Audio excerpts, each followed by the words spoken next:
నేను ఇవాళ బీజేపీ ఎంపీలను డిమాండ్ చేస్తున్నా, సవాల్ చేస్తా ఉన్నా. మీరు తెలంగాణ తల్లి బిడ్డలైతే కనీసం భద్రాచలం దగ్గర ఒక 5 గ్రామాలు ఉన్నాయా, ఆంధ్రాలకు పోయినాయి. అవి పోతే మన రాముడి గుడి మునిగిపోతుంది. పోలవరం నిండితే భద్రాచలం మొత్తం కూడా నీళ్ళు వచ్చేటటువంటి పరిస్థితి ఉన్నది. మీకేమన్నా సిగ్గు ఎగ్గు ఉంటే తెలంగాణ తల్లి బిడ్డలైతే 8 మంది బీజేపీ తెలంగాణ ఎంపీలను ఛాలెంజ్ చేసి అడుగుతా ఉన్నా, ఆ 5 గ్రామాలను మీరు వాపస్ తెలంగాణకు పట్టుకరండి.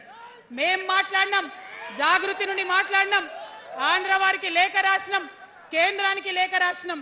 మరి మీరేం చేస్తున్నారయ్యా? రాముడి గుడి ఇక్కడ భద్రాచలం రాముడు కాదా? ఆయన గుడి మునిగిపోయినా మీరు మాట్లాడరా? నేను సవాల్ చేస్తా ఉన్నా భారతీయ జనతా పార్టీ ఎంపీలకు, ఖచ్చితంగా మీరు 5 గ్రామాలను తెలంగాణకు తీసుకురావాలి. ఇక బీఆర్ఎస్ పార్టీ ఉంది, ఇంకో పార్టీ. ఏముంది ఆ పార్టీలో? మొట్టమొదటి ప్రభుత్వం వచ్చింది, తొట్టతల్లి ముఖ్యమంత్రి గారు అయినరు. మంచి సాలు తీయాల్సి ఉండే, అది సామాజిక న్యాయానికి కావచ్చు, ఒక ప్రణాళిక కావచ్చు. 3 ముఖ్యమైన అంశాలతో తెలంగాణ తెచ్చుకున్నాం: నీళ్లు, నిధులు, నియామకాలు. ఏం చేసింది బీఆర్ఎస్ పార్టీ? నీళ్ల కోసం 10 సంవత్సరాలలో 1,89,000 కోట్ల రూపాయలు ఖర్చు పెట్టింది. 1,89,000 కోట్ల రూపాయలు ఖర్చు పెట్టి ఎన్ని ఎకరాలకు నీళ్ళు ఇచ్చిందంటే 14 లక్షల ఎకరాలకు నీళ్ళు ఇచ్చింది. అందులో 2 పెద్ద ప్రాజెక్టులు, ఒకటి పాలమూరు, ఇంకోటి కాళేశ్వరం. ఆ రెండిటికి కలిపి 1,21,000 రూపాయలు ఖర్చు పెట్టింది. ఎన్నిటికి నీళ్ళు ఇచ్చిరాయా? ఎన్ని ఎకరాలకంటే 1,00,000 ఎకరాలకు నీళ్ళు ఇచ్చింది. ఈ మాట బాధతో చెప్తున్నా. నేను కూడా బీఆర్ఎస్ అప్పుడున్న టీఆర్ఎస్కి నేను కూడా నా రక్తాన్ని, నా చెమటని, నా సమయాన్ని కుటుంబంతో పిల్లలతో గడపాల్సిన టైంలో టీఆర్ఎస్ పార్టీ బలోపేతానికి పనిచేసిన వ్యక్తినే నేను కూడా. ఆనాటి కేసీఆర్ వేరు, ఇప్పటి కేసీఆర్ వేరు. ఆనాటి కేసీఆర్కి తెలంగాణలో చేనేత కార్మికులు చచ్చిపోతుంటే భిక్షాటన చేసిన కేసీఆర్ ఆనాటి కేసీఆర్. ఇయాలటి కేసీఆర్ మారిన మనిషి, మనిషి, మన మనిషి కాదు. ఏమైంది ఇయాలటి కేసీఆర్కి? హైడ్రాల ఇల్లు కూలిపోతుంటే అరుస్తున్నారు, అన్నా ఎక్కడున్నావు రా, వచ్చిండ్రా? రాలే. వెలుగుమట్ల ఇల్లు కూలితే వచ్చిండ్రా? రైతులకు వర్ష బీభత్సమై మొత్తం పొలాలు మునిగిపోతే వచ్చిండ్రా? చేవెళ్ళ దగ్గర బస్ యాక్సిడెంట్ అయితే వచ్చిండ్రా? ఎక్కడ చిన్న కష్టం వచ్చిన ప్రజలకు ఆ సారు రారు, ఆ సారు రారు. ఎందుకంటే ఆయన మారిన మనిషి, మనిషి, గుంటనెక్కల తోడేళ్ల చేతిలో ఖైదీ అయినటువంటి మనిషి, మన మనిషి కాదు. బాధతో, దుఃఖంతో, ఆవేదనతో చెప్తున్న మాట, సంతోషంతో చెప్తలేని ఈ మాట నేను. అట్లాంటి కేసీఆర్ ఎట్లా ఉండే ఒకప్పుడు?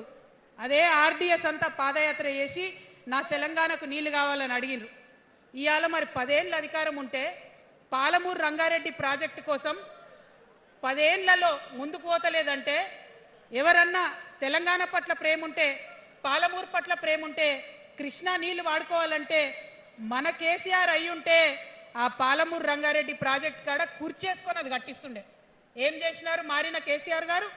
పంజాబ్ పోయినరు, గుజరాత్ పోయినరు, బీహార్ పోయినరు. మేము మొత్తం రాష్ట్రంలో పీక్ కట్టలు కట్టం, నేషనల్ పార్టీ పెడతామని పోయినరు తప్పితే తెలంగాణ ప్రజలను పట్టించుకోలేదు.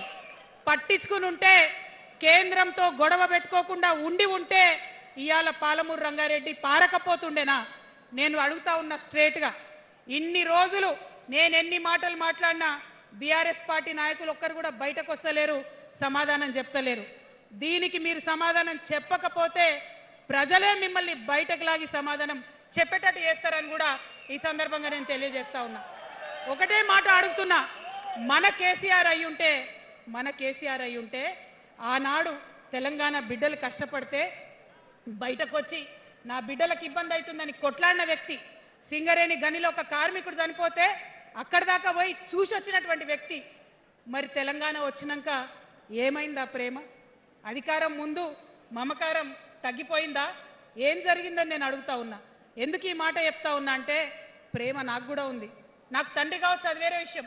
కానీ ఒక రాజకీయ నాయకుడిగా వారు ఈ మధ్య రాజకీయ పరిణితి కోల్పోయి మాట్లాడుతూ ఉన్నారు. కేటీఆర్ గారు మాట్లాడిందంటే ఓకే అనుకోవచ్చు, ఆయనకు పెద్దగా తెలియదు పాపం. కానీ కేసీఆర్ గారు అనే మాట ఏంటంటే ప్రజలు తప్పు చేసిండ్రు. ఓకే, ఒక సెకండ్ నేను ఒప్పుకొని దాన్ని, ఒక సెకండ్ అనుకుందాం. ప్రజలు తప్పు చేస్తే నేను ఒక తల్లిగా అడుగుతున్నా, నేను నా కొడుకో మాట చెప్తా, వాడు వినలేదనుకో, కింద పడ్డాడు అనుకో, విడిచిపెడతానా? దగ్గర తీసుకొని మంది అనా? ఓకే, ప్రజలు తప్పు చేసిర్రు అనుకోండి, మీకు అధికారం ఇవ్వలేదు అనుకోండి, ఒక కర్కోటకుడి పాలన నడుస్తుంది అలా తెలంగాణలో. ఇబ్బంది పడుతున్నారు ప్రజలు, గోసపడుతున్నారు, ఏడుస్తున్నారు. ఇండ్లు అన్నీ ఉండి ఇండ్లు గూలగొడుతుంటే, అర్ధరాత్రి ఇంటి మీదకి వచ్చి ఇండ్లు గూలగొడుతుంటే ఆదుకోవాల్సిన అమ్మలాంటి మన పాత కేసీఆర్ ఏడి? ఎక్కడున్నాడు? ఇది మనం అడగాల్సింది.